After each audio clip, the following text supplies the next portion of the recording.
श्रीमद् भागवत महापुराण षष्ठम स्कंद अध्याय 2 विष्णु दूतों द्वारा भागवत धर्म निरूपण और अजामिल का परम धाम गमन।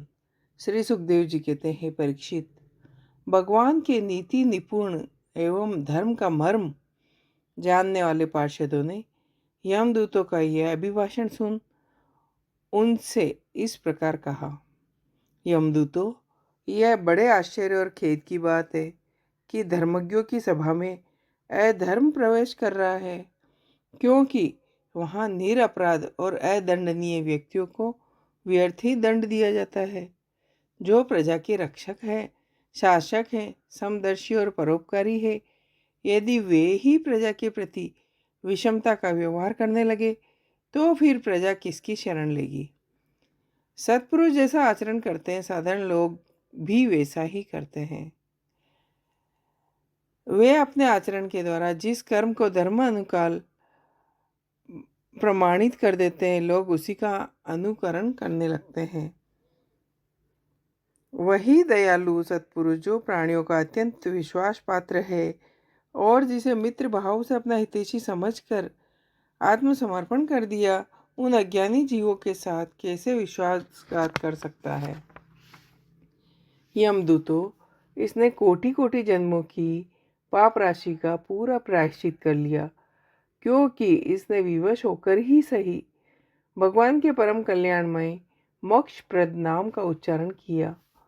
जिस समय इसने नारायण इन 4 अक्षरों का उच्चारण किया, उसी समय केवल उतने से ही इस पापी के समस्त पापों का प्रायश्चित हो गया।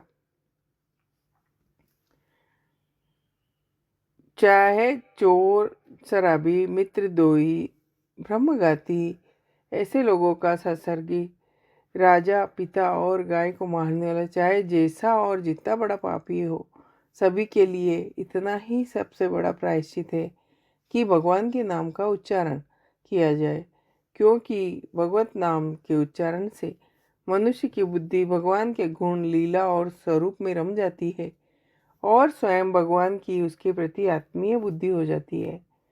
बड़े बड़े ब्रह्मवादी ऋषियों ने पापों के बहुत से प्रायश्चित बतलाए हैं, परंतु उन प्रायश्चितों से वैसी शुद्धि नहीं होती जैसी भगवान के नाम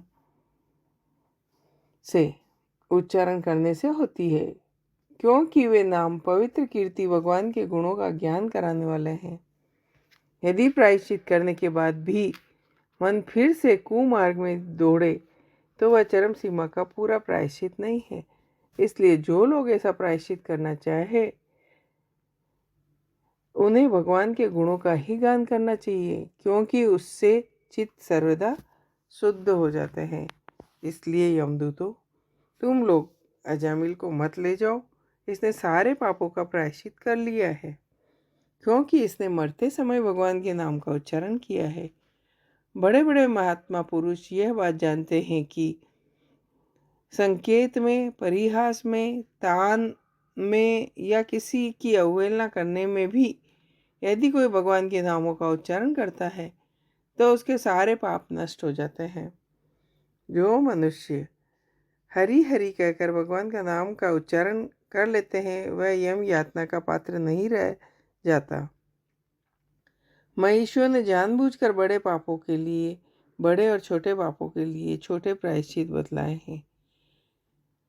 यमदूतों, जैसे जान या अनजान में ईंधन से अग्नि का स्पर्श हो जाए और वह भस्म हो जाता है, वैसे ही जानबूझकर या अनजान में भगवान के नामों का संकीर्तन करने से मनुष्यों के सारे पाप भस्म हो जाते हैं। जैसे कोई परम शक्तिशाली अमृत को उसका गुण न जानकर अनजान में पी ले तो भी पीने वाला अमर बन जाता है, वैसे ही अनजाने में उच्चारण करने पर भी भगवान का नाम अपना फल देकर ही रहता है।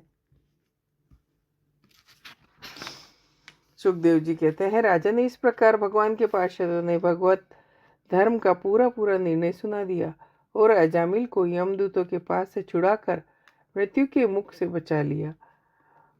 पार्षदों की यह बात सुनकर यमदूत यमराज के पास गए और उन्हें यह सारा वृतांत सुना दिया। अजामिल यमदूतों के फंदे से छूटकर निर्भय और स्वस्थ हो गया। उसने भगवान के पार्षदों के दर्शन जनित आनंद में मग्न होकर उन्हें सिर झुकाकर प्रणाम किया।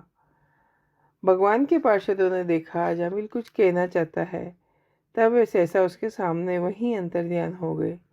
इस अवसर पर अजामिल ने भगवान के पार्षदों से विशुद्ध भागवत धर्म और यमदूतों के मुख से वेदोक्त सगुण धर्म का श्रवण किया। सर्वपापहारी भगवान की महिमा सुनने से अजामिल के हृदय में शीघ्र ही भक्ति का उदय हो गया। अब उसे अपने पापों को याद करके बड़ा पश्चाताप होने लगा। अरे, मैं कैसा हूँ! मैंने एक दासी के गर्भ से पुत्र उत्पन्न करके अपना ब्राह्मण तत्व नष्ट कर दिया। धिक्कार है, मुझे बार बार धिक्कार है। मैं कितना नीच हूँ। मेरे माँ बाप बूढ़े और तपस्वी थे, वे सर्वथा असहाय थे। मैंने उनकी सेवा करने वाला और मेरे अलावा कोई नहीं था। मैंने उनका भी परित्याग कर दिया। मैं अवश्य ही अत्यंत भयावह नरक में गिरूंगा। मैंने अभी जो अद्भुत दृश्य देखा, ये क्या स्वप्न था? जागृत अवस्था का ही प्रत्यक्ष अनुभव है।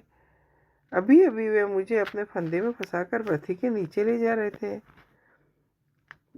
वे कहाँ चले गए? यद्यपि मैं इस जन्म का महापापी हूँ, फिर भी मैंने पूर्व जन्म में कोई अवश्य ही शुभ कर्म किए होंगे, तभी तो मुझे इन श्रेष्ठ देवताओं के दर्शन हुए।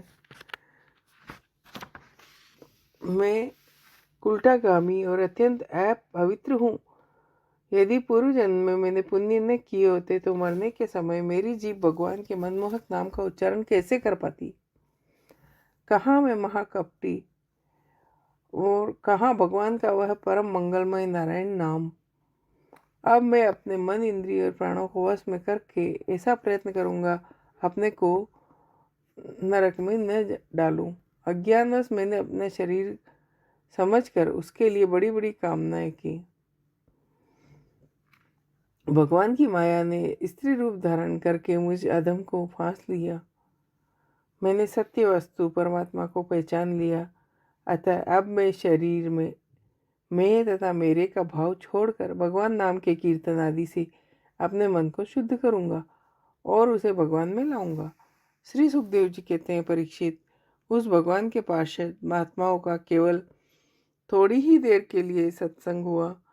इतने से ही अजामिल के चित्त में संसार के प्रति तीव्र वैराग्य हो गया। वे सबके संबंध और मोह छोड़कर हरिद्वार चले गए। उस देव स्थान में जाकर भगवान के मंदिर में आसन से बैठ गए। योग मार्ग का आश्रय ले अपनी सारी इंद्रियों को विषय से हटाकर मन में लीन कर लिया और मन को बुद्धि में मिला दिया। इसके बाद आत्मचिंतन के द्वारा उन्होंने बुद्धि को विषयों से पृथक कर लिया तथा भगवान के धाम अनुभव स्वरूप पर ब्रह्म में जोड़ दिए।